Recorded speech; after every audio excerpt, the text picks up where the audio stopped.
He's in charge of the World Freedom Initiative. Για να το πω και ελληνικά, ο Ράντι Γιαλός που μόλις ακούσατε είναι ο πρόεδρος του ομόνιμου για τη Γαλλία και είναι υπεύθυνος για το διαρκές συνέδριο, λέγεται η Παγκόσμια Πρωτοβουλία για την Ελευθερία και αυτή τη στιγμή θα βάλουμε, μέχρι στιγμής οι σίγουρες πολιτείες που έχουν δοθεί είναι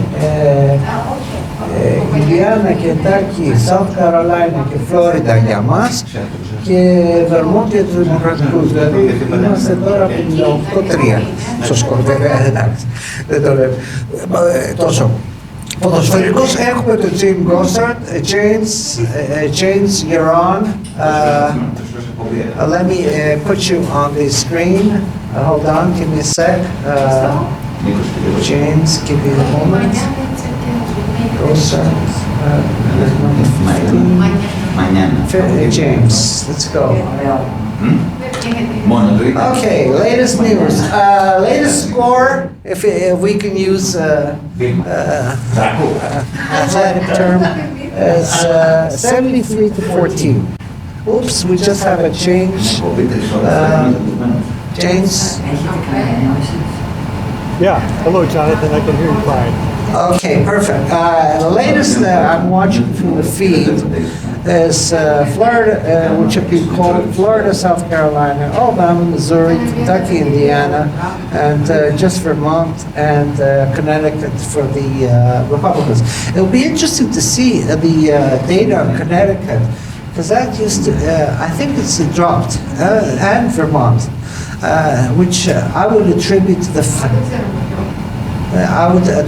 the fact that a lot of Democrats haven't turned out to vote. But I'm over here thousands of miles away. You can give us a little bit more on that. Well, actually, I'm a native of Connecticut. Well, were you referring to Connecticut? Yeah, I think it's, the numbers for the Democrats are lower than last cycle. Yeah, well, I don't doubt it. I think, but look, as a native of Connecticut, and I still stay pretty closely in touch with the place, I think the chances of President Trump winning any national office in Connecticut are very, very slim.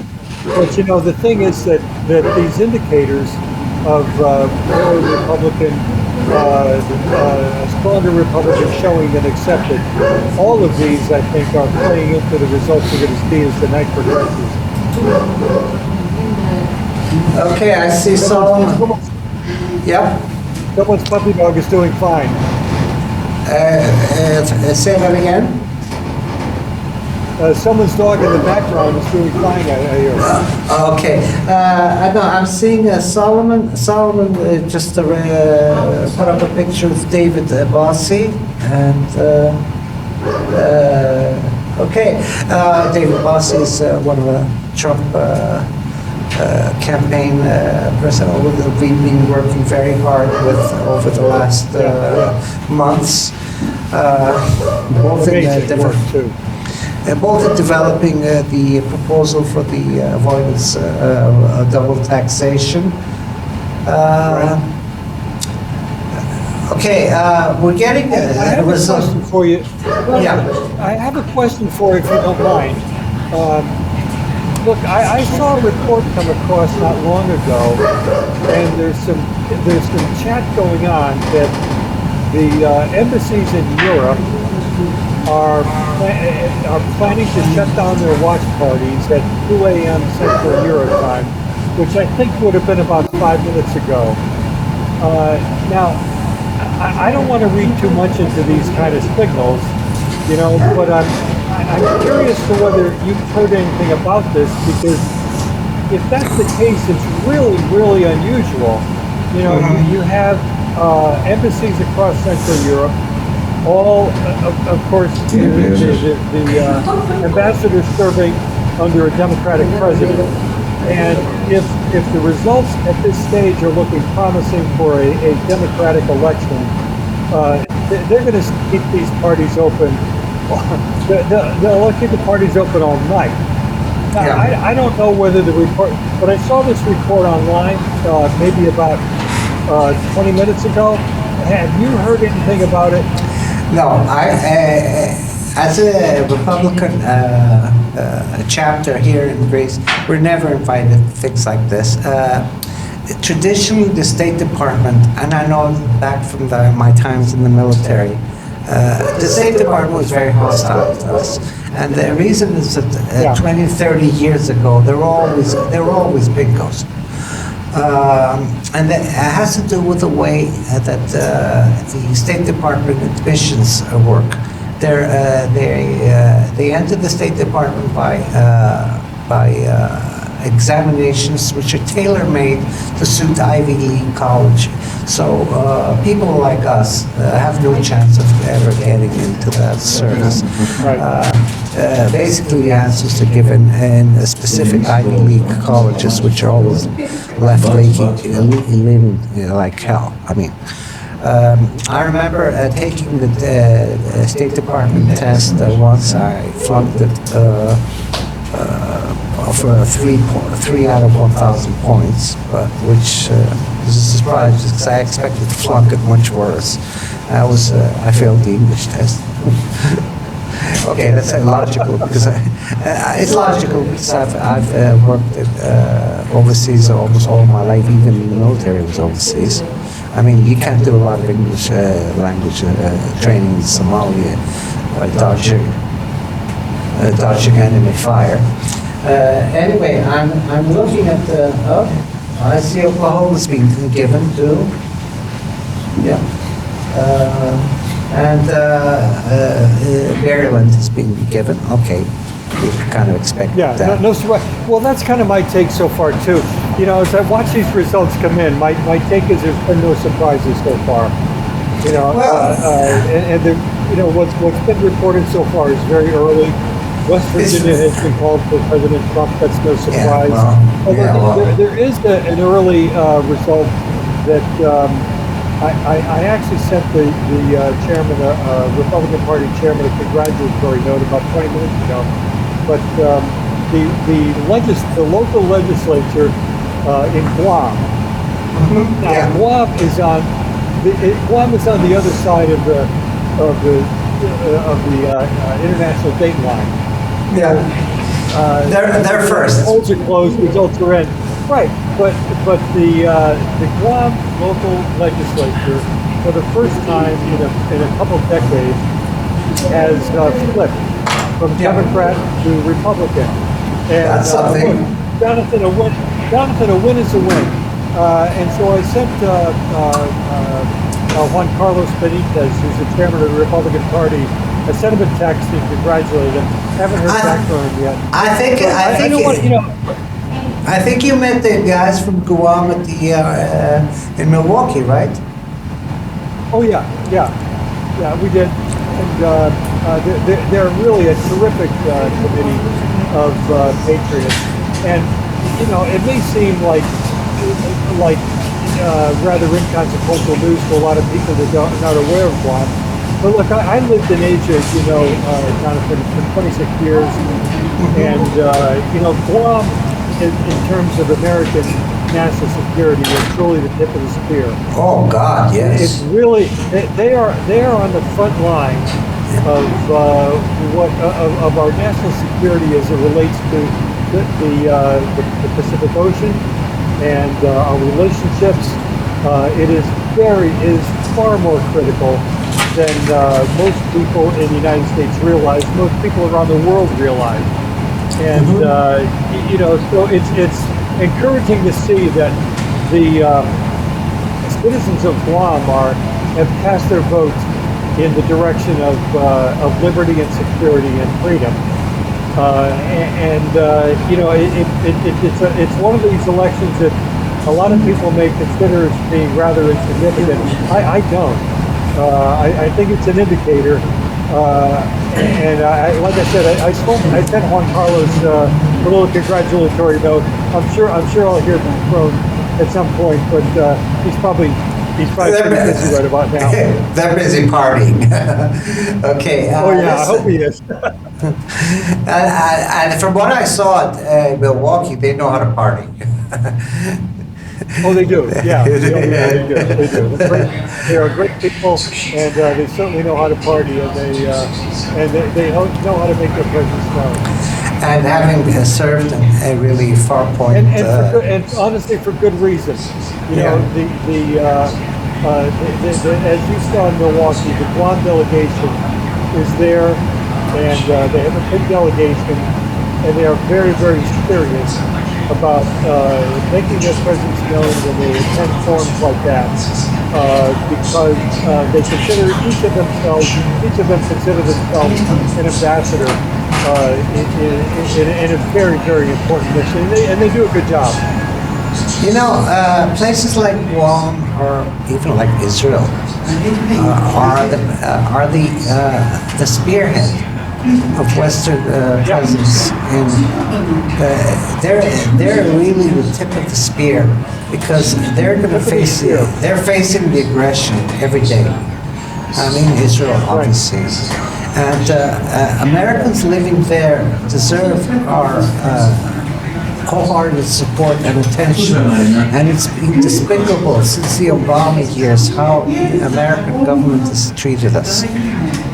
It's not just double taxation.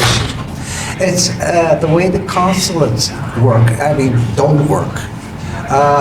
We have a consulate in Thessaloniki which doesn't work. Whatever you want, you're sent off to Athens, about 500 kilometers away. And the only thing they're interested in, and I'm going to be very blunt about this, in taking part in the LGBTQ stuff. That's all they do. And maybe broker a few deals with some multinational companies. We were talking extensively earlier about the fact that our help desk is being used 65,000 times. We have answered 65,000 queries and assisted a U.S. citizen, and the embassy does nothing. They don't pick up the phones. They've stopped the phone service. They've stopped in-person service, supposedly due to COVID. Basically, they're just lazy. They don't want to work. And as for election night, I'm going to be very blunt. Although we're on the watchdog list of the American embassy organizations that pass on the message, I'm just saying hello to a couple of volunteers that came in because it's going to be a long night. And tonight we're having a press night, so we have our volunteers helping out with the press. Despite all of this, the embassies don't work. And that's a huge insult to American citizens. They can't get, it's just really basic stuff. And they're getting no assistance. I mean, I don't know, what in Christ's name does the ambassador supposedly have to do? Just sit here and dictate woke agendas to the countries that they represented the United States. That's basically what we see.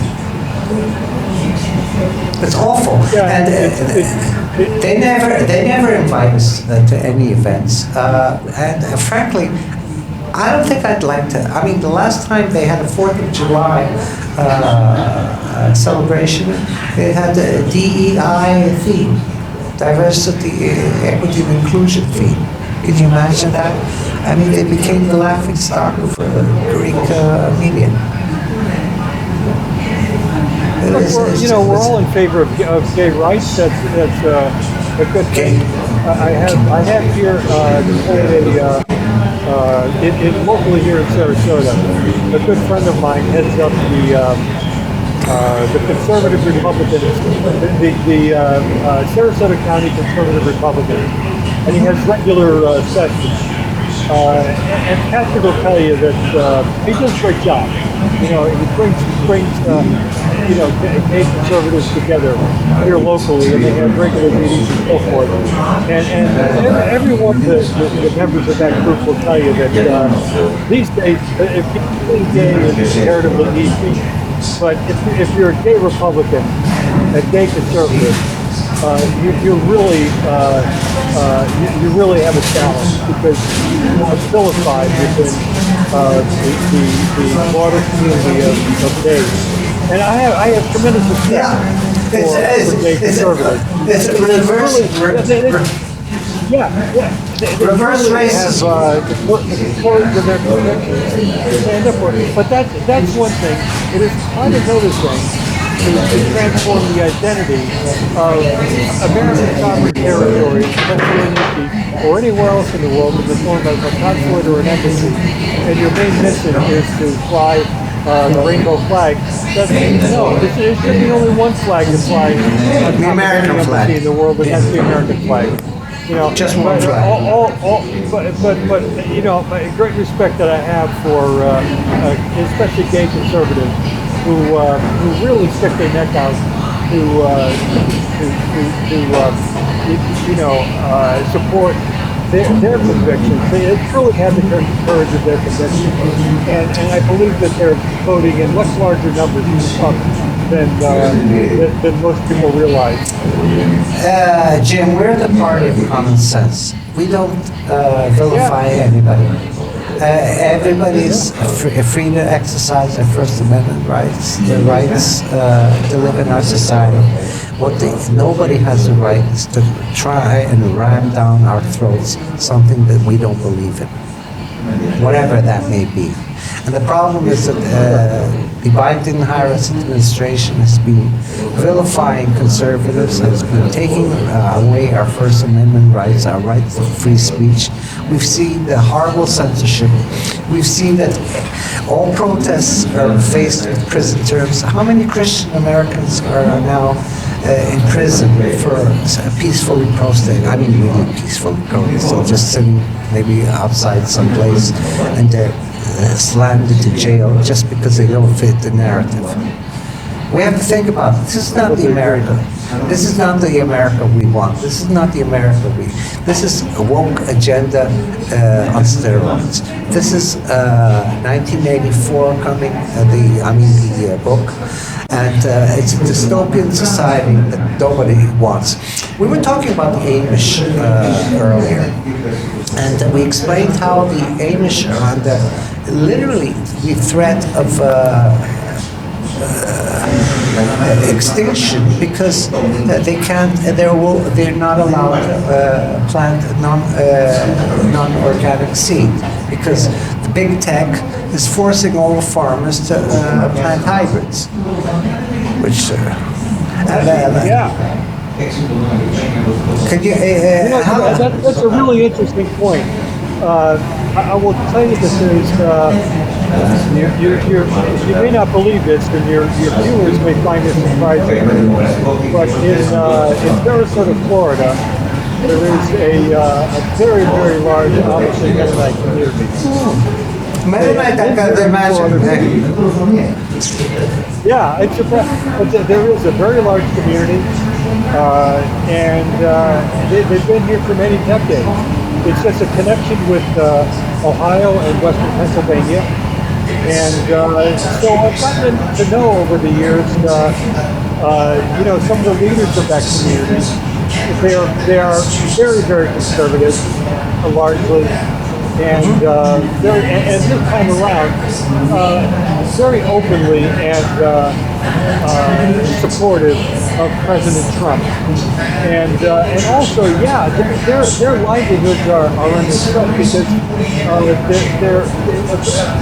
they own huge farmland in Pennsylvania, in Ohio, and Wisconsin, and this lifestyle is under huge threat. Because President Trump, and it's good for you to bring the Amish into this conversation. They're terrific people. They are incredibly patriotic Americans and deserving of all respect and support. Yes, and they're being vilified by the government. I mean, you see how. Small stuff. Later, about 2 weeks ago, we also the story with the squirrel, and squirrel that was killed off by the wildlife services in New York, Peanut, if I remember. This is government overreach. It's not the government jobs to dictate our lives. They went into this man's house, they took a squirrel, and they killed it together with a raccoon. Okay, there are millions of squirrels. One squirrel or less, maybe. But it's the way the government treats us. For a squirrel and a raccoon. And by the way, I'm getting a lot of noise in the background. I can't tell where it's coming from, but Hold on, give me a sec. yeah. Hold on, give me a moment. Let me see if there's anybody. Let me see if there's somebody just joining the show.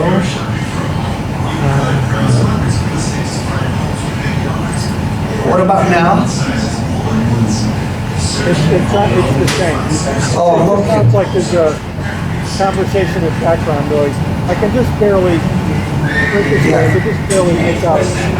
Okay, give me a second. Let me see. What about now? Okay. Same. The old.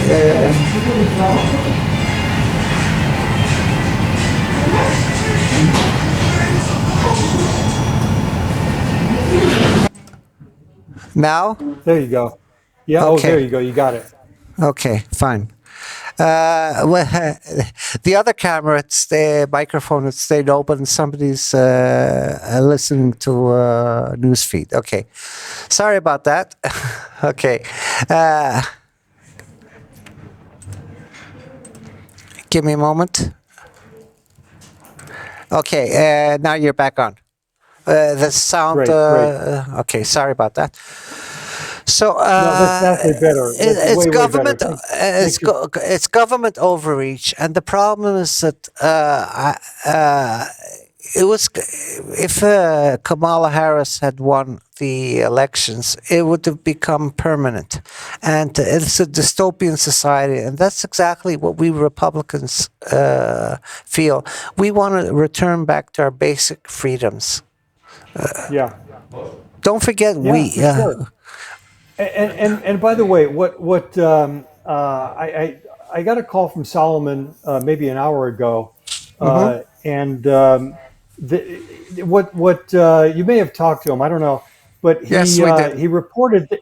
Oh, good. He reported that the mood in Mar-a-Lago, because he's at the watch party, and he's also he's one of the he and Kerry McQuiston are in the VIP section of the watch party.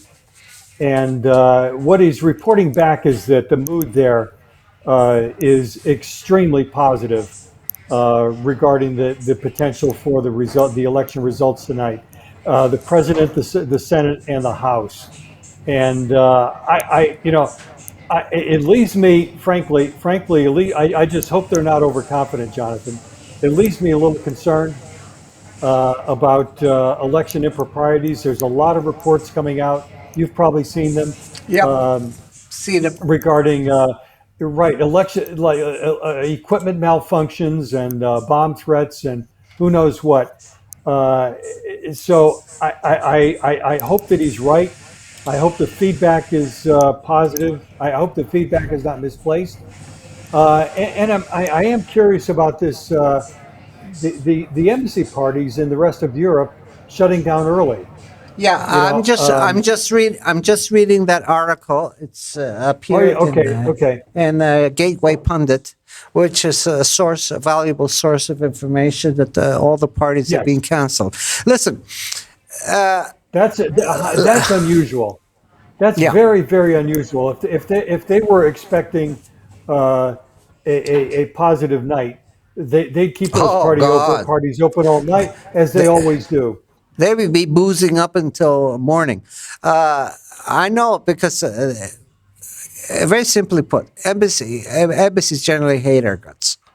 To put it very mildly, and it's not that we want to be invited to their little woke parties, but an indication. The problem is that embassies use soft power or cash or whatever to influence local media. And especially and this was a problem under our own administration,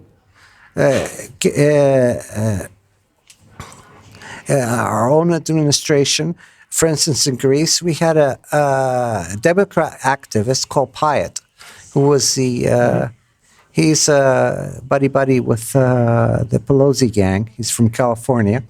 And he set up an entire misinformation ring together with the liberal Greek government to badmouth Republicans. And it's in place right even now. And this is not the kind of embassy we want to be working as an operative for the Democrat Party. And when we, as RO, became very active and very successful, you can't imagine the lawfare that came against me. It's really, and it's recent, isn't it? I can remember, let's see, go back to, say, 10 to 15 years ago, more or less, and our relationships as Republicans overseas with the consulate in Hong Kong. And during the Obama administration, it was really quite a respectful relationship. And it's really discouraging that it is politically changed so much in during the past years. There's a lot of, as you know, just tremendous people who work in the State Department.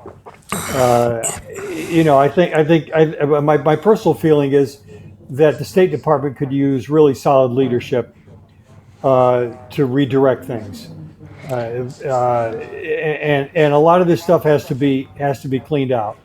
But I also feel that there's a tremendous number of career State Department employees who are deserving of our respect, but they're also deserving of better leadership. And I think where the new department head of Department of State comes in, Secretary of State, the guy's got to get in there, or man or woman's got to get in there and clean house. I know that RG could do it. Our good friend. Rick. He could. Rick could really do the job. And nobody from there could accuse him of when he bans the LGBT flag of being anti-LGBTQ. That will be the joke of the day. He did a tremendous job as ambassador of Germany. German. He knows how the system works. He knows how the system works. And he was very activist.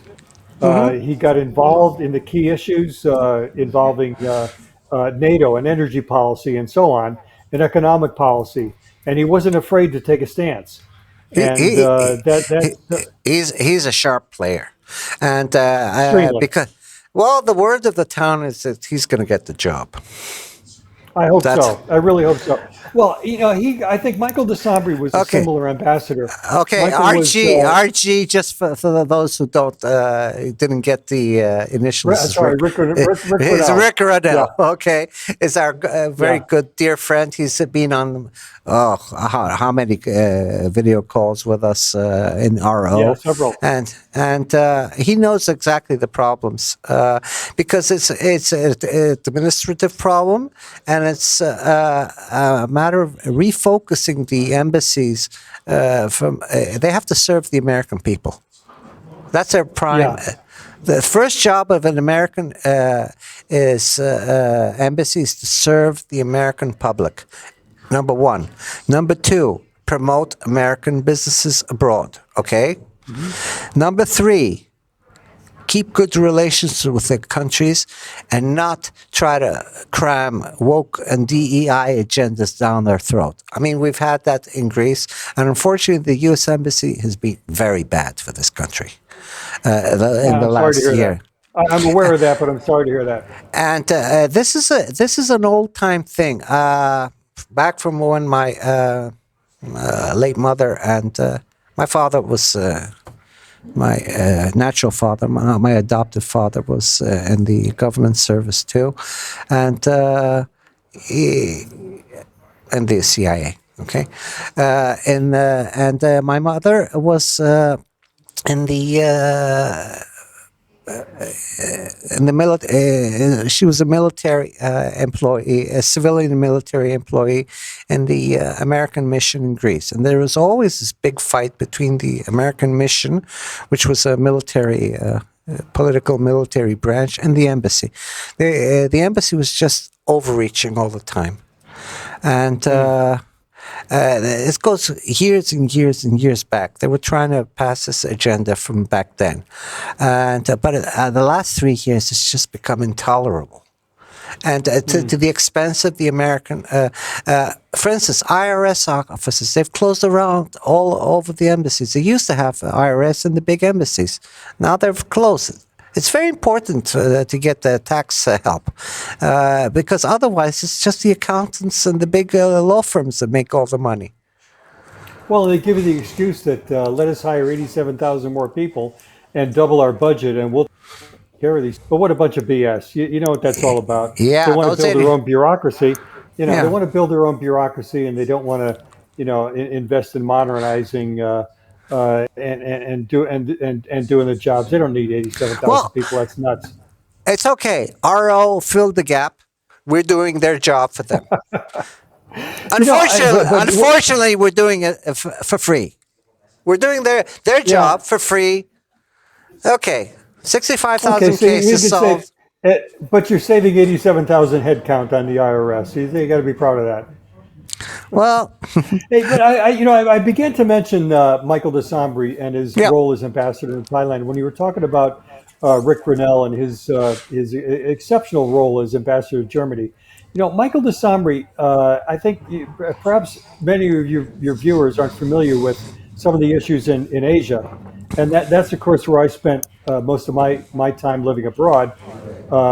And when Michael was ambassador to Thailand, and just as a reminder, Michael it was the one of two founders of Republicans Overseas, and he was president of Republicans Overseas for many years, Yeah. and was also president of Republicans Overseas in Hong Kong, which at the time, 10, 15 or so years ago, was one of our most active chapters.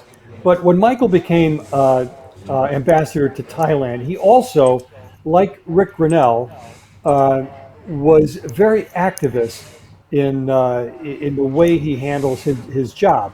He got very involved in an issue that much of the rest of the world doesn't appreciate is such a big issue locally in that region, and that is the water rights of the Mekong River and several other rivers that nourish Thailand, Cambodia, Vietnam, and so forth. And the thing is that these rivers, there are about 5 or 6 main rivers that originate in Tibet. Yes, one of the main And problems of the Middle East is water rights. Nobody's yeah, ever tackled that. yeah, yeah, I know. Turkey has been starving Iraq and Syria of their water. Yeah, and Michael hit that one head on. Yeah. China has declared that these rivers, it's their water because the source of all of these rivers that feed everything from Pakistan across to Vietnam and the South China Sea, they have declared that that's all their sovereign rights and sovereign territory. So they dam the rivers, they divert water flow, and the people of Thailand and elsewhere in Southeast Asia are suffering badly from this. And Michael stood up to that. He did an incredible job locally. He also he had at least two op-eds published in the Wall Street Journal that hit this issue extremely hard. And unfortunately, our State Department ambassadors are oftentimes reluctant to take these issues on. Yeah. Michael did, and Rick Grinnell did in his own way in Germany. Now obviously Michael was after water rights and and Rick Brunel was more after the national security, NATO type issues. But both guys shared the common Yeah, denominator that they really stood up and were vocal advocates of standing up for the rights of the people that they were representing on behalf of the United States government. exactly. Rick Renell's been a fighter. I mean, I've been watching it. Very much so. We have the problem here in the European Union of the German domination of the European Union. And Rick Renell was one of the first people who actually stood up and fought for the smaller countries. And Yeah. Germans hated their guts. You know that they had banned all their personnel from attending U.S. embassy I didn't functions. know that. Yeah. Wow. Yeah, Wow. they hate it. I didn't know that. And Rick Renell was also instrumental in the downsizing of the forces in Germany, because Germany was really taking advantage of us. They wanted us to pay for the entire bill. Basically, Rick Renell started the Trump policies before Trump even started them. He was a visionary. Yeah. He is a visionary. Yeah. And I remember how we passed on the deharmonization plan, the one when we had the conference in Athens, where Mark Sell and all the people from RO were there, and how he Right. grabbed that idea, sent it to the Trump campaign. He was acting NSA director then. Acting because the Congress, because of Democrat influence, wouldn't confirm him. Not the National Security Agency. He was acting National Security Advisor. Yeah, acting Right. national security. Yeah. They Right. wouldn't Right. allow him to be confirmed. But anyway, he picked it up. And what did we have? The Abrams Accord. I mean, Yeah. this guy's brilliant, because he managed to grab the idea that we formulated. Mark Zell was instrumental too there. I mean, he took it, that thing, took the proposal, he took it straight to Washington. Solomon helped a lot, but that's the way we work in RO. How do It you is. guys? Yeah, how did you guys get the avoidance of double taxation through hard work, good contacts, and solid leadership? Yes, and it was really it was 10 years of commitment, Jonathan. You know, there Yeah. were some major initiatives along the way. You know, and one of the origins of that whole effort was in Hong Kong. Maybe not the first, but they were a major player in around 2013, 14, and 15. Okay, And that was just to interrupt you, sorry. Latest headline: CNN panel and utter shock after seeing huge 20-point swing towards Trump among independent voters in Georgia. Okay, wow. yeah. But we won't hold the champagne, because shenanigans will happen. We're there. We're going to be following. It's still quite early to call out generally, but it seems that the red wave, and mostly Trump was underreported. Please go on ahead, because Yeah, I I think interrupted the you. issue there for your no, I think the issue there for your viewers, Jonathan, that people need to keep in mind is, you know, in states like Georgia, what tends to be reported early is the more rural counties, which lean heavily towards Trump, and what tends to be reported very late in the game is the urban areas, and what your viewers ought to watch is Fulton County, which is of course Atlanta, and that's where all the controversy was in 2020. And it's an urban area, it's heavily Democratic, and so Trump could be leading in Georgia by many points. And but you really got to watch, and how does the reporting start to come in from Fulton County? Then we'll know for sure. But I think for now, what all indicators are, and I'm reluctant to get. I hope nobody else is getting overconfident, because I'm really worried about this stuff. But what is the indication now, and what your viewers ought to be aware of, is that Trump is performing better now at this stage of the game than he was at this stage of the game in 2020. That seems to be a common across the board here. Oh, you're muted, Jonathan. I can't hear you. Sorry, because I was Okay, talking. there you go. Yeah, we have to be very careful of what we compare. We have to compare the same Yeah. time to the same time. We can't compare Yep. 5 o'clock in the morning to 1 o'clock in the morning as it relates to 2020.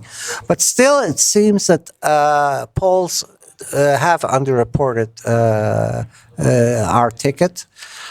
It seems, Yeah. and that's why I'm looking at the results from the other states to make sure that our even deep blue states, it seems that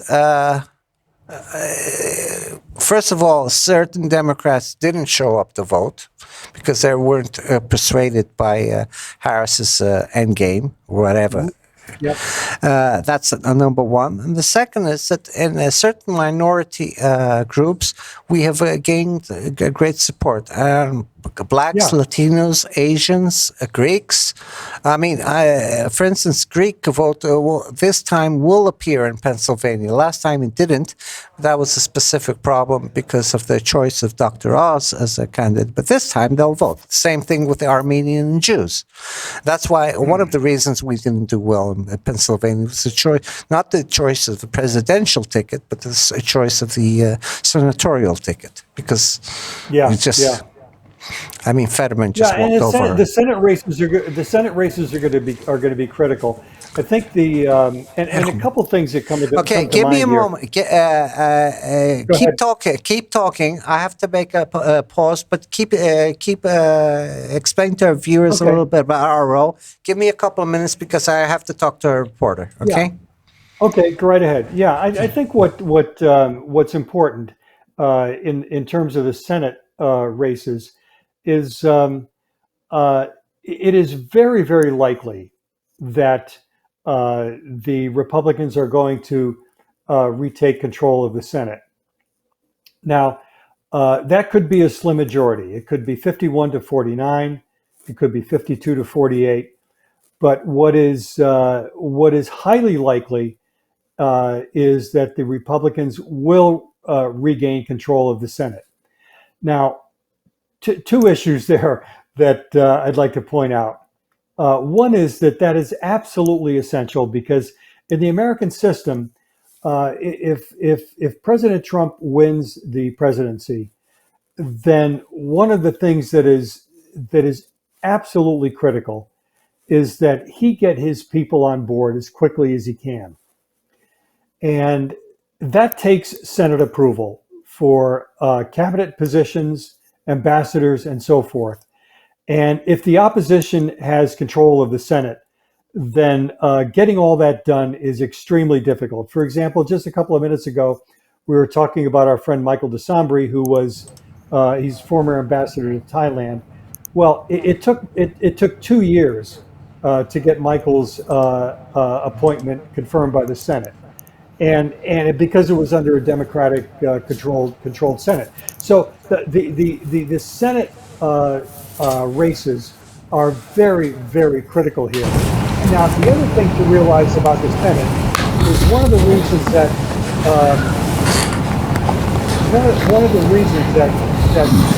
the Republicans hey, Jonathan, I'm getting a lot of background noise. Hold on. Let me fix it. Let me fix Okay. it. Yeah. Let me fix it. I just put on N.Hidiroglou. He's a reporter from Greece, and I have to fix Okay. his mic. Okay, just give me a moment. Let me fix his mic. Okay. Hello. He can't hear you. Hold on. I'm just fixing this mic. Okay. I can hear you, Nick, but there's a lot of background noise. Yeah, I'm fixing that right now. Okay. Thanks, λίγο έψιστο. Πολύ δυνατή φωνή. Το φτιάξω. Το φτιάξω τώρα. Πρέπει να χαμηλώσει. Ναι, το κάνω τώρα.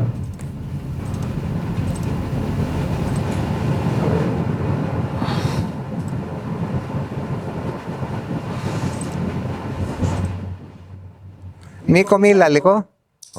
Hello. Ακούγομαι. Oh, good. Gotcha. Okay, I had to put the filters on. Okay, Okay, Nick, it's a pleasure to meet you. A pleasure to meet you too, sir. Nick, this is James Gosart.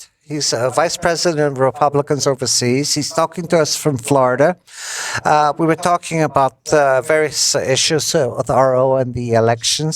Basically, what James has been telling us is we have to be very careful.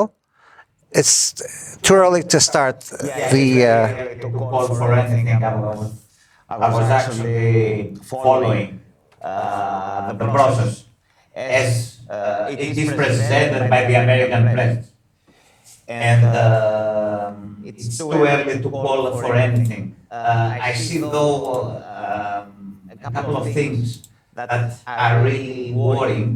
I mean, I don't like what I'm actually seeing right now in Texas. For some reason. But it's too early anyway. It's a long way to go to Tipperary, as a British reporter would say. Now, what I can contribute to the discussion is the Greek vote. It seems that more than 70% of the Greeks in US soil have actually voted for Donald Trump. This is this is a trend that's continuing. that started in 2016. And it is continuing and it's growing. You know, Greeks are socially conservative. Many years ago, because of their immigration status, they had a reflex and they were sort of attached to the Democratic Party. Now that has changed, and it has changed radically, because the agenda of the Democratic Party is so radically left that has actually enstrained these people. I mean, they're not happy with it. They're family people. They're very close to the Orthodox Church. They're not the people who are actually eager to listen to things like trans rights, men and women's sports, too much about abortion, all these issues that actually cause some sort of a negative reflex to normal people. So, the Greek vote is given, is offered to Donald Trump. So, I can't tell more. It seems that here in Greece, Trump is very popular, not surprisingly, because Trump actually expresses some sort of an anti-system mentality that Greeks, they would be eager actually to take. That's what I can contribute. What is really worrying is that the sort of European Popular parties in the European Parliament are very negative towards Trump. Their people are actually praying that Kamala Harris will win. This is actually a deviation from their ideological principles and their ideological platform, and it has to do with some so-called pragmatic evaluations of international affairs, which is wrong, of course. But the right wing, the populist vote, the so-called national conservative parties in Europe that are actually growing seem to love Trump very, very much. They're very attached to the new Republican Party, which is actually representing in their eyes the low classes, working people, low middle class, even middle class. So the transformation, and I'm actually closing my argument with this, the transformation of the Republican Party, which is becoming actually the representative of the working classes in the US, is actually attracting the National Conservative parties in Europe because the working classes are thinking in Europe in a very different manner, that they were thinking 20 or 30 years ago. Yeah, that's you look. Nikos, you've made a lot of really excellent points, and I think to your point about the negative reaction to Trump in many quarters of various European governments, and certainly the European media. I think first of all, we have to ensure a Trump victory. None of this happens unless Trump wins. And we're at right now at it's just coming up on 9 o'clock Eastern time in the U.S. A lot of polls are going to begin closing in 10 minutes. But getting Trump across the finish line is the most important thing, with a majority at least in the Senate and hopefully in the House. And then a lot has to be put into action. Trump has a lot of key advisors that have left the American Democratic Party. And their story is all very similar. I'm talking about Robert F. Kennedy Jr., one of the most famous, respected names in American politics in my lifetime. Tulsi Gabbard, who's not just an average Democrat. She was the vice chairman of the Democratic National Committee. She's now one of President Trump's key spokespeople, and I could go on. Elon Musk and so forth. Even Jamie Dimon. Jamie Dimon in Davos. Who by the way, is Greek. Right, he is, yes. And incidentally, he's Greek, but incidentally chairman of largest bank in the U.S., Yeah. JP Morgan Chase.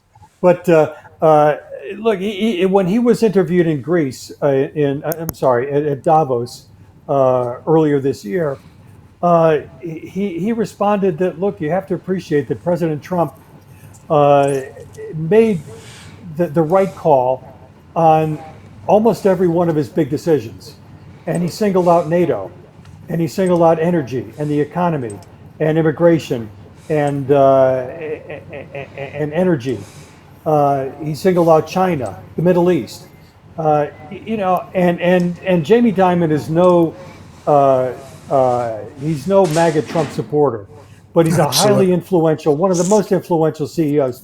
And I think what it's going to take is, first we got to get Trump across the finish line, and then we need to make sure these ambassadors, incredibly talented and respected spokespeople, do their job. And Europe, among the many governments in Europe and with the EU, do their job and as ambassadors for the United States, because it's going to take. Look, most of Europe still leans left, but they are key allies for the United States, no matter what the circumstance. And we've got to first of all break through this narrative that Trump is some crazy fascist. Of course he's not. But the media and his opponents want you to believe that. Jim, And so there's going to be a lot of work to do once he's inaugurated. Jim, fascists promote a huge state. They don't want fascists promote a huge state. Well, okay, we're getting a little bit of a return here. Excuse me. You're right. I know where you're going. You're absolutely right. Donald Trump wants government out of our beds, out of our businesses, out of our lives. It's very simple. Yes. I Yes. think there are some epithets. There is a certain vocabulary that it's actually being used by some a large part of the press by actually calling fascists normal people. Well, that has been the focus of a discussion in Netherlands Belgium and other countries, you are actually leading to the canonization of the word, which is a very, very dangerous thing.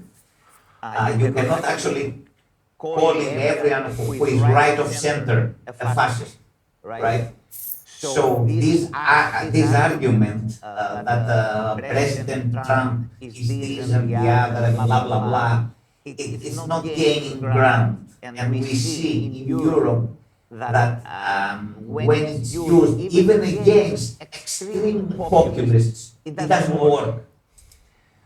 Because in a democracy, there is a space for most people, if not all. And when I say if not all, I actually am talking about people who are that have extreme, very extreme views that are actually disgusting to everyone. So what has to be done? It's a new policy. It's a new, let's say, communication from the Republican Party to actually ease the fears of some European major press outlets. Because, I mean, if he's elected, which is very probable, he's going to face, to take decisions, very hard, very delicate issues. Like, for example, what's going to happen with NATO? NATO is a major issue. Trump believed that it has to be redirected. Its policy. Extreme Islamists, China, Pacific, Taiwan is in danger, Iran, and of course a lot of other rogue states should be the focus of NATO alliance. No one said that we don't need NATO alliance, but NATO alliance has actually to change its dogma in order actually to serve the people of the West. Yeah, and the NATO, look, it's interesting that when to me, that when Jamie Dimon made his comments in Davos, that he singled out NATO and gave Trump credit for mostly getting NATO. I think the words he used, I'm not exactly sure, Jonathan, I'd have to look it up, but I'm pretty sure that what Jamie Dimon said, that on the key issues, that Trump got NATO mostly right. And I think what he was referring to is, look, Trump correctly put pressure on European governments to step up and meet their commitments on funding. He was right to do that. And since he first brought this issue up, I don't know what the percentage is, but it's many European governments have raised their funding, actual expenditures and actual funding of NATO. This is long overdue. And you can look at 70 years of American presidencies who all treated NATO as if, look, could you please, kindly meet your commitments to NATO funding, and everybody gave them lip service. And of course, Germany has a million reasons why they can't do it. Our bureaucracy is difficult. Yeah. Our government, this and that. But Trump is the one that said, "Look, you don't step up, I'm going to yank the United States out of it." And guess what happened? First of all, the United States didn't exit NATO. But what did happen is many European governments stepped up and provided additional funding to NATO, and it's a good thing that they did, because now we have a crisis on our hands, of course, in Ukraine, and we are dependent on NATO funding to meet this challenge. So Trump was right there. Although, did he win any friends in Europe? Of course not. He's vilified because the United States isn't paying for the whole thing anymore. Well, not the whole thing. I'm exaggerating, of course, but paying 4, 5, 6% of our GDP, where European governments are paying 1% of theirs, and so. But I think these issues, we got to get over the vilification of Trump and some of the positions he's taken. First of all, in the first 4 years he was in office, he did not withdraw from NATO. He became a strong supporter of NATO. But what he did succeed in doing is that the major NATO members stepped up their funding and contributed a lot of very, very necessary funding where it's really, really needed. Yeah, And look, I could go on in China. I could go on and I'll save comments on China and Taiwan for later because that's where I spent. Nikos, you're probably not aware because I made this remark earlier, but in my life overseas, it was almost all of it was in Asia, and I spent 26 years in China and Hong Kong. So that's in terms of world areas, I got a little more expertise there. the funny thing is that Germany's kept bitching about Trump wanting to cut down NATO, to raise their NATO expenses, when Germany was paying nothing and exporting arms to the other NATO countries and making a killing. Yeah.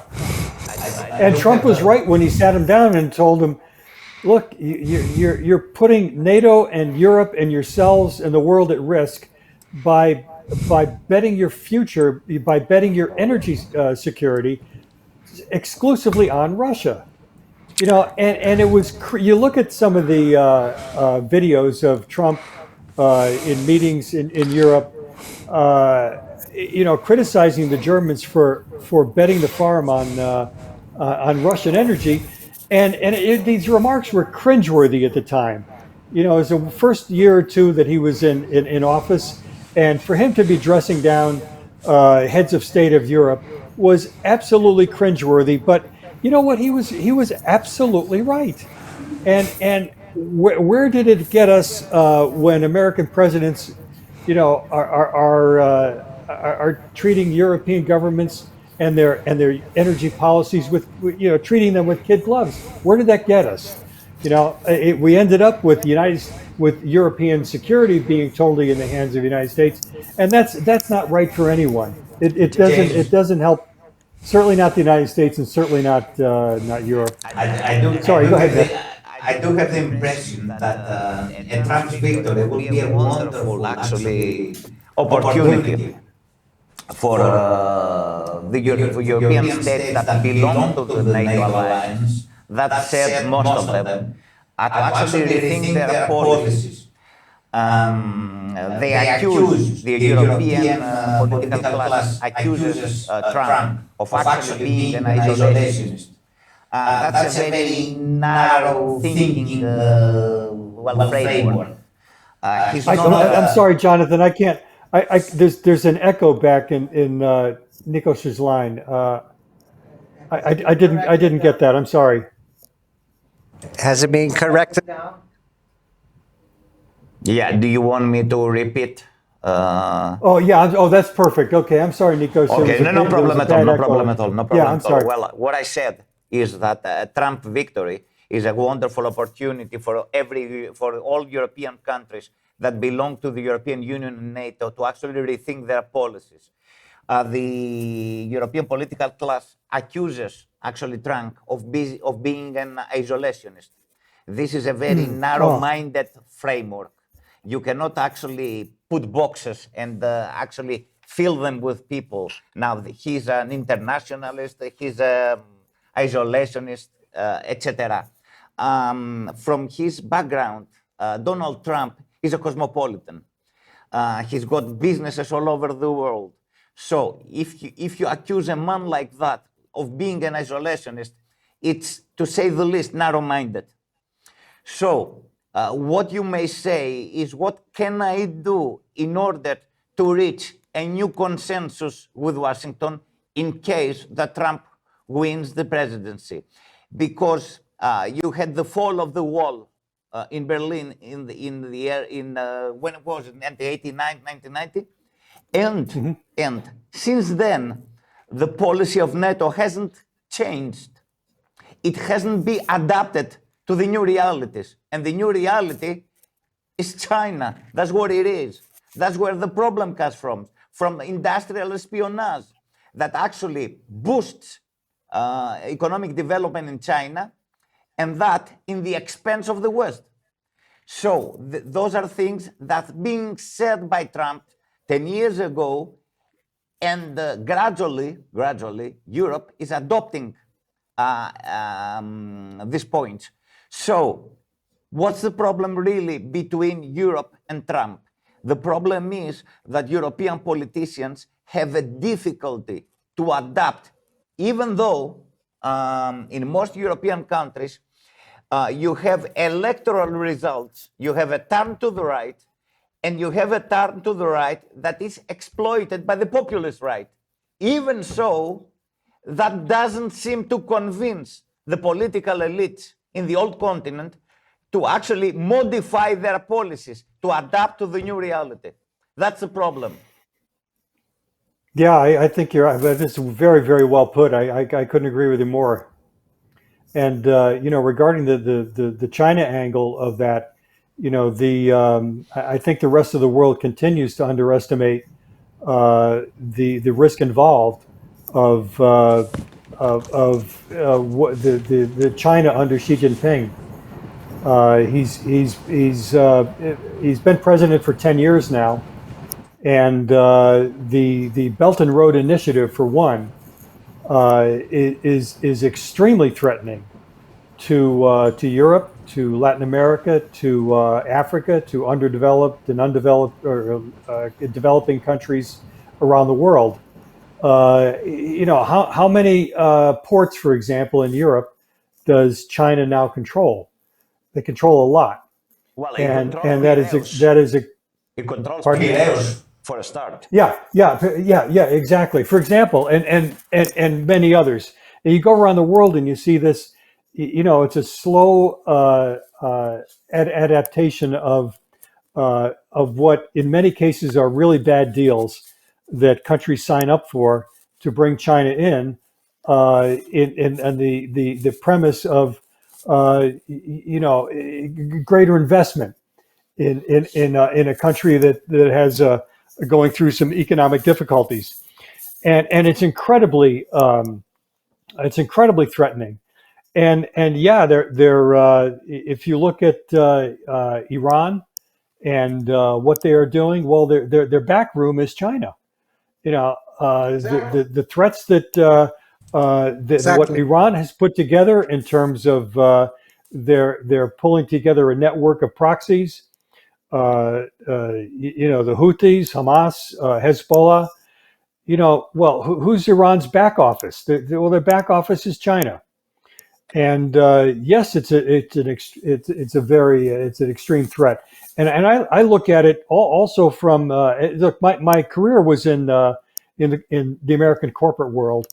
I was with GE for 35 years in their industrial businesses, and in Asia, I've spent a lot of time in Taiwan. I've been to the Hsinchu Science Park many times. It is the hub of high-tech semiconductor manufacturing, and the highest of the high-tech semiconductors made in the world are made there in Hsinchu Science Park. And there's a lot of reasons for it. And I don't think there's another country that could that could duplicate that in any time soon. It would take a decade for China or the U.S. or Korea, anybody else to duplicate what happens in Hsinchu Science Park. But were China ever to launch a military assault on Taiwan, and personally, I don't think they will do it anytime soon. But were they ever to invade Taiwan and capture Hsinchu Science Park, they could shut down uh, much of the world economy in a very short period of time, and it would be extremely difficult for Europe or the United States to recover. They have a dogma called Tianxia, which is actually, if it's translated, means a place for everyone under the sun. But there is a parenthesis Oh, next to it. Tianxia. Yeah, you mean it's pronounced Tianxia. Yeah, Exactly. Yeah. Well, I'm not it's pronouncing. exactly. Yeah, I know exactly what you mean. Yeah, but there is a parenthesis which means under the Chinese control. What the Chinese are doing right now is they're actually expanding everywhere. They have actually conquered the western coast of Africa, the eastern the eastern coast of Africa. They are actually trying to do the same on the western coast, and they've already created outposts in Latin America. That means that if they're not controlling the future, and if the West doesn't shift the focus of its geopolitical battle in the Pacific, and we stick ourselves in Ukraine, we are lost. Yeah, but I think the West also has to real. I'm sorry, I cut you off. No problem. I've written a book on Sino-American relations. That was in 2015 when it was edited, the book, or was published. But on the other hand, things haven't changed a lot since then. The only thing that changed is what happened in 2020 in Washington, a new administration that hasn't realized the size of the danger. And yeah, it's well put. And you know, I think what we need to realize about China, though, and I think the Trump administration. First of all, Trump in the America First Policy Institute. I think you've heard of it. It's basically a think tank that was created by one of Trump's top cabinet members during his administration, and it has been in operation since he left office. But I can tell you the China desk in the America First Policy Institute has some incredibly bright people in it. Stephen Yates is former national security advisor or deputy national security advisor during the Bush 43 administration. He was raised in Taiwan. He is as fluent in Mandarin as any Westerner I've ever met, and I have seen him in action, taking on half a dozen or so Taiwanese journalists in Mandarin and performing incredibly well. But Steve Yates is one of the key people in that group. There are others, and they know and they understand these issues, and Trump will be well advised by them. But there are a couple of things that will be that America and the rest of the world has to realize about China, and that is that China needs the rest of the world for two very, very important things. One is China's not self-sufficient in agriculture, and they're not self-sufficient in energy. Yeah, of course, you probably wrote the book on it. James, may I interrupt? Do you know what's the problem here? What the Biden administration actually succeeded, into quotation marks, is to bring close Russia to China. They were never friendly. Yeah. They had differences. And now China is receiving cheap natural gas from Russia, and it's boosting its economy the way that Germany did 15 and 10 years ago. Now, this is not good management of international affairs. That's the problem, because what they actually did in Washington, the Democratic administration, actually they created a very powerful new pole.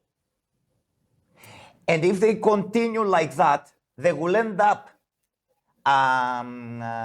putting India into the new bloc, the so-called BRICS. There is a de-dollarization process, and I don't really know what the Biden administration has on its mind about all these issues. Oh, I totally agree. Yep, totally agree. And look, the dollar has got to be for the security of the world. The dollar has got to remain the preeminent currency. It has to. And that you're right. That is the effort. Is to delink the much of the rest of the world from the dollar. I don't know. I don't know enough about global economics to know how feasible that is. But that certainly is their ambition. There's no question about it. And it's quite dangerous. And if you look at what Trump did, back to the China-Russia relationship, you're right that the Biden policies did put Russia back in in a close relationship with China. The difference now is that compared to 50 years ago, 40 years ago, where China used to look at Russia as the big brother, now it's the other way around. Russia is the big brother, is the little brother to China, and that's a total reversal of relationships. I don't know where that goes, but that is indeed the relationship between the two Yeah, now. but it's a thing And that the West should be actually discussing extremely, right now. yes, And totally agree. As well as in China, in a way, Xi Jinping is. There are more radical elements within the senior leadership of China than Xi Jinping, as belligerent as he is toward the rest of the world. If you look at the makeup of the standing committee, which is, I think it's 9 members now, the standing committee, which is kind of the second sort of in command, if you will, as a committee in China. It was set up initially as to be a check on the power of the president. Under Deng Xiaoping actually set up the standing committee, and he set it up as a check on the power of the president, so you wouldn't end up with it in a Mao Zedong type thing. But what Xi Jinping has remade that standing committee, where before it was 9 sort of experts and senior wise advisors to the president and the government, and now the standing committee is a very hardline group of 9 members. They are the national security advisor, the head of censorship, all this other stuff. And when you get past, and the reason I'm bringing this up is what the world needs to appreciate is when you get past Xi Jinping in China, what you run into very quickly is an even more hardline, belligerent a group of leaders, and it's an extremely dangerous situation. well, we are in the era that North Korean soldiers have appeared in Russian territory, and they're fighting the Ukrainians. I think this is a very worrying signal. I couldn't Yeah. imagine that would be a terrible threat, Chinese soldiers on European soil. So, what has to be done is obvious. NATO has to change its course. And this is ACAP. That has to be done immediately. That NATO has to actually be cautioned. And a new Trump administration has actually to modify, actually to force NATO to adopt a new dogma. All right. I mean, you have let's say, into the NATO ranks, a country like Turkey, which is actually hosting Hamas. It was hosting Hamas in Constantinople for a long time. It's playing the game of the evasive neutral for decades now. I mean, they're selling to the Russians, they're selling to the Ukrainians, they're selling to the Ukrainians, they're selling to the Russians. They are actually speaking to Iran. They're messing around in Iraq, in Syria, in Libya. They're actually targeting Western interests, and Turkey is a full member of NATO. So things have to be cleared. I'm not talking as a Greek right now. I mean, I am Greek, but I'm talking as an observer of what is happening around in the neighborhood where I live. There is still an occupation of a part of Cyprus. 34%, 33 to 34% of Cyprus is being occupied by Turkish forces. So things have to be, let's say, be cleared in the Northeast Mediterranean, as well as, and of course, in the Middle East. I mean, we cannot continue like that. We have to make clear that NATO supports the state of Israel, because if you look around, you see that the Norwegians are misbehaving, the Swedes are misbehaving, the French are misbehaving because they've got interest in Lebanon. The Italians, of course, they have their own interest in Libya and elsewhere. So, even though there is a camp called NATO, there's not a concrete policy, there's not a new geopolitical dogma that is so desperately needed for us in the West in general in order to face the new threats of the new era, because we are entering a new era, right? I mean, who would expect 2 years ago that there would be a very deadly war in the heart of Europe? Really, exactly. Well, I think what you're making the case for also, Nikos, is the world needs President Trump. Of course, And, that's it's and I fear that the rest of the world hasn't figured that out yet.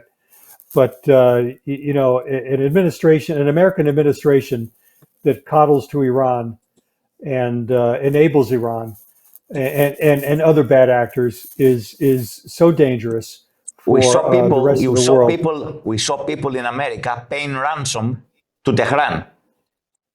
Yeah, We saw that. that's right.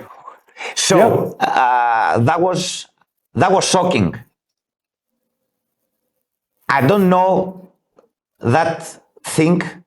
I have the impression that this didn't happen even in Carter's years, right?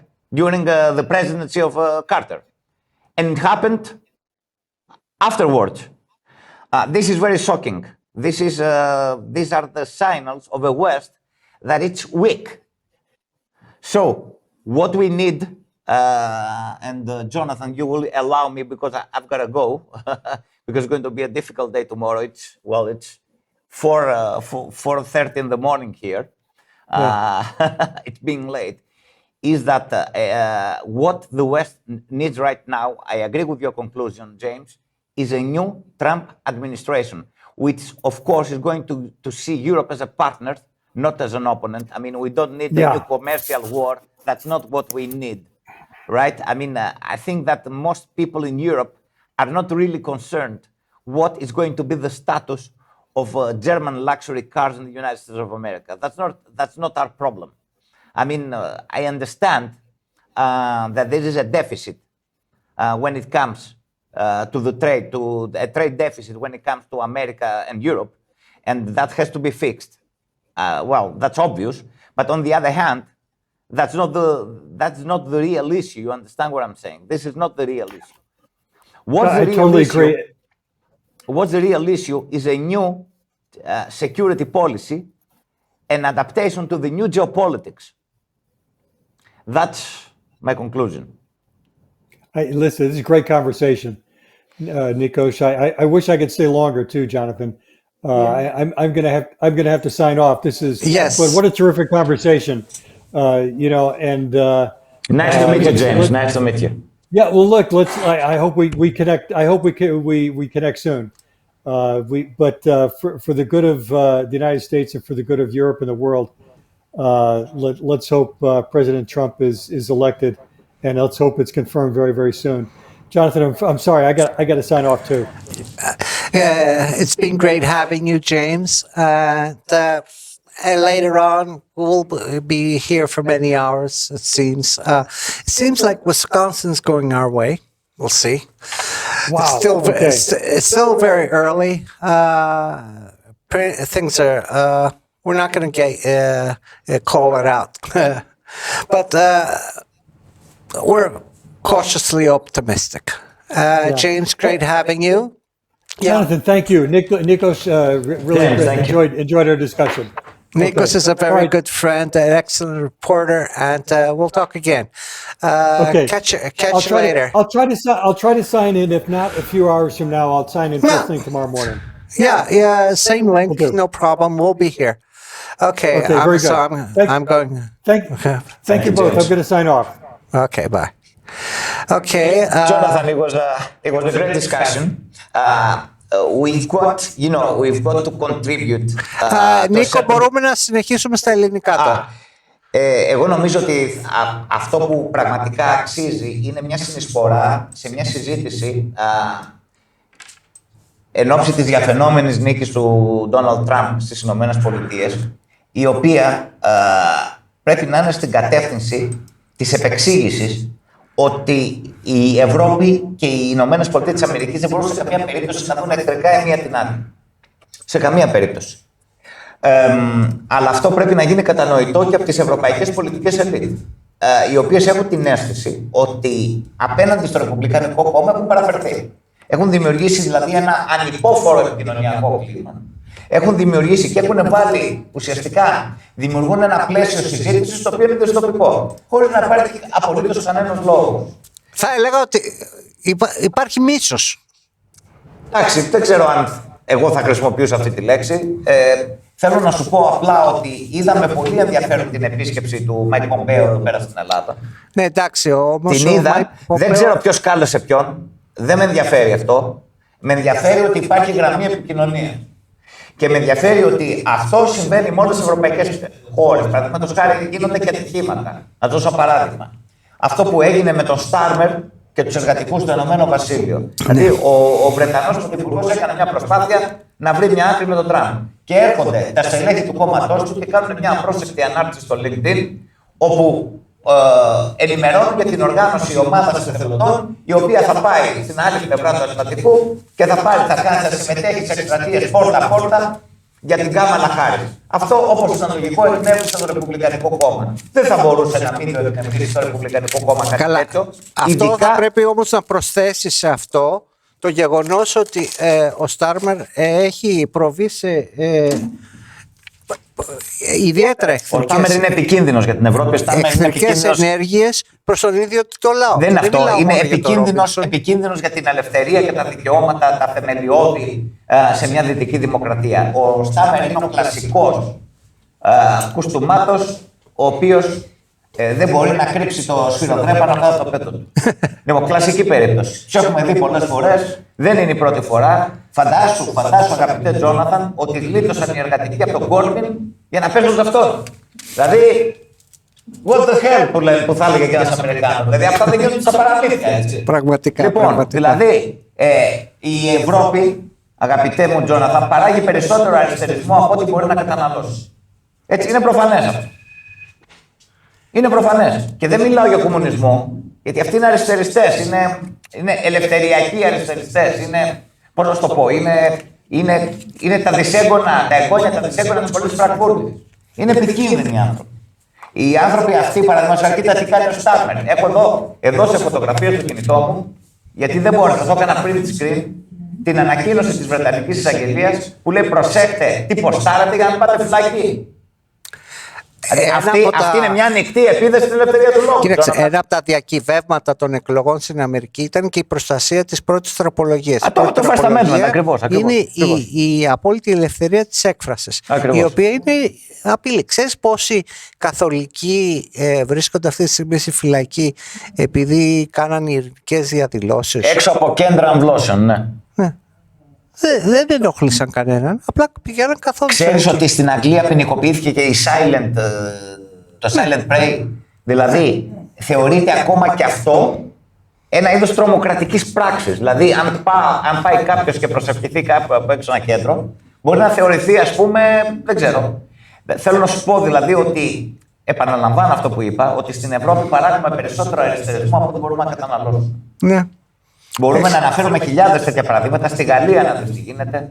Έτσι. Καλά, η Γαλλία, εντάξει, το έχει τερματίσει. Εντάξει. Το τερματίζει όμως ο ένας, το τερματίζει ο άλλος και κάποια στιγμή ο George Orwell τα τελευταία 20 χρόνια δεν πάβει, αγαπητέ Τζόναθαν, να επιβεβαιώνεται μέρα παραμέρα. Λοιπόν. Ωραία. Λοιπόν, εμείς εδώ σε αυτό το σημείο θα κάνουμε μια μικρή διακοπή. Να σε ευχαριστήσω για την παρουσία μου εδώ. Νίκο, είναι πάντα χαρά μας να σε έχουμε. Σε 10 λεπτά. Θα γυρίσουμε το πρόγραμμα σε ένα live από Αμερική. Δεν θα εκπέμπουμε, διότι πρέπει να δώσω και εγώ μια συνέντευξη σε ένα άλλο μέσο. Όπως καταλαβαίνετε, σήμερα είναι μια δύσκολη βραδιά. Νίκο, ήταν πραγματικά χαρά μας που είχαμε για πρώτη φορά στα στούντιο του Ρεπουμπλικανικού Κόμματος εδώ στη Βάρη. Να με καλείτε. Η πρόσκληση πάντα ανοιχτή. Εμείς έχουμε τόση πολλή δουλειά εδώ που ουσιαστικά είμαστε μόνιμοι εδώ πέρα. Πρωί, μεσημέρι, βράδυ είμαστε ανοιχτά, διότι κάνουμε και τις εργασίες. Ελπίζουμε σύντομα να έχουμε και το εντευκτήριο του κόμματος έτοιμο και τα γραφεία που θα γίνονται συνέδρια. Πραγματικά γίνεται πάρα πολλή δουλειά, τα είδες κι εσύ. Όλη αυτή η δουλειά έχει γίνει με προσωπική μας εργασία, είτε μπετά είτε ηλεκτρολογικά. Δεν είμαι συνέχεια με τη γραβάτα, κρατάω και το μυστρί τις μισές μέρες. Είχα πολύ καιρό να με δω χωρίς γραβάτα, αγαπητέ Τζον. Κοίταξε, δεν φοράω... Σήμερα ήταν παραστράτημα που λέγεται το τραγούδι. Ναι. Αλλά δεν πειράζει. Σήμερα αναγκαστικά η κόκκινη γραβάτα είναι, αν όλα πάνε καλά, θα γυρίσουμε. Και πάλι, λοιπόν, τώρα εγώ θα βάλω ένα feed και Νίκο, σε ευχαριστώ πάρα πολύ που ήρθες. Και καλή επιτυχία για το Ρεπουμπλικανικό Κόμμα. Κοίταξε, δεν είναι για το Ρεπουμπλικανικό Κόμμα, δεν το κάνουμε για μας. Η επιτυχία είναι για τους λαούς, για να επιστρέψει η ειρήνη και η προκοπή. Αυτό είναι το διακύβευμα. Δεν είναι προσωπικό. Και ακόμα και ο ίδιος ο Τραμπ το λέει, ότι ξέρετε, εγώ όλα τα έχω στη ζωή μου. Ο Τραμπ παίρνει το Οχάιο τελικά, το παίρνει τελικά. Το παίρνει το Οχάιο, καλά, αυτό ναι. δεν θα ήταν θέμα. Βλέπω εγώ 99-178, 99 χάρη 178 στο ελεκτορικό. Όμως είναι πολύ νωρίς, γιατί υπάρχουν κάποιες τράμπες. Πάμε πολύ καλά στο Wisconsin, το οποίο ήταν αναμενόμενο. Θα δούμε. Είναι ακόμα νωρίς. Τι ώρα είναι τώρα? Τι ώρα είναι? Είναι 4:30. Έχουμε ώρες μπροστά. Θα έρθει η ενσωμάτωση. Λοιπόν, τώρα θα συνδεθούμε με ένα άλλο μέσο και θα συνεχίσουμε τη μετάδοσή μας από το στούντιο σε κάνα μισάωρο. Λοιπόν, και πάλι Νίκο, σε ευχαριστώ πάρα πολύ. Θα γυρίσω την καρτέλα.